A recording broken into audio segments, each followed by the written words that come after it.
মাথার উপরে এটা কি ঘুরতেছে? Washing machine? ও না না সরি, এটা ওয়াশিং মেশিন না, এটা হচ্ছে রাইস কুকার। ও নো, এটা তো রাইস কুকার না, ওভেন।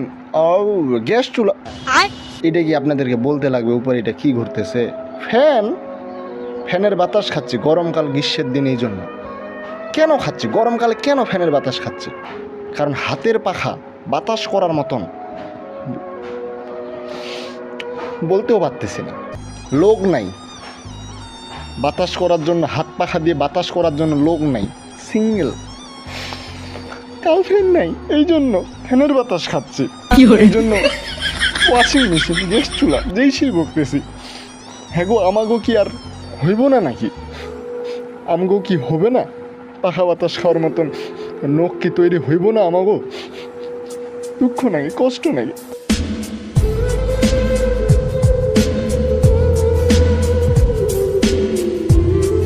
ভালোবাসা কেন এত অসহায়? এই পথে আজ আছি একই সাথে, কাল যদি